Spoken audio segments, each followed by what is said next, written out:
முதல் கேள்வி, படைப்பாளன் தன் கருத்துக்களை உணர்ச்சிகளோடு வெளிப்படுத்தும் வடிவம். ஸோ உணர்ச்சியோடு அவங்களோட கருத்தை வெளிப்படுத்துறதுக்கு படைப்பாளர் எதை யூஸ் பண்ணுறாங்க அப்படின்னா கவிதை டைப்பை தான் யூஸ் பண்ணுவாங்க. ஆன்சர் ஆப்ஷன் சி, கவிதை. அடுத்த கேள்வி பாருங்கள், தேர்ந்தெடுத்து எழுதுக.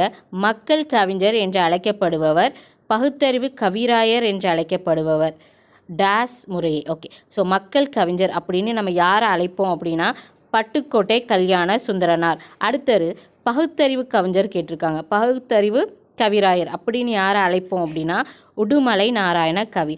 அப்போது இந்த கேள்விக்கான பதில் ஆப்ஷன் டி, பட்டுக்கோட்டை கல்யாண சுந்தரம், உடுமலை நாராயண கவி.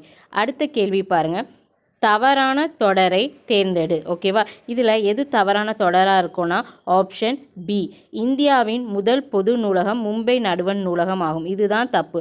மற்றபடி ஃபஸ்ட்டு ஸ்டேட்மெண்ட் பாருங்கள், ஆசியாவிலேயே மிக பழமையான நூலகம் தஞ்சை சரஸ்வதி மஹால் நூலகம். இது சரிதான். அதாவது மூணாவது ஸ்டேட்மெண்ட் பாருங்கள், உலகளவில் தமிழ் நூல்கள் அதிகம் உள்ள நூலகம் கன்னிமாரா நூலகம். இதுவும் சரிதான். அந்த ஸ்டேட்மெண்ட் டி பாருங்கள், கொல்கத்தாவின் தேசிய நூலகமே இந்தியாவின் பெரிய நூலகமாகும். இதுவும் சரிதான். கொடுத்துருக்க கண்டென்ட்டில் ஆப்ஷன் பி தான் தவறானது. தேங்க்யூ.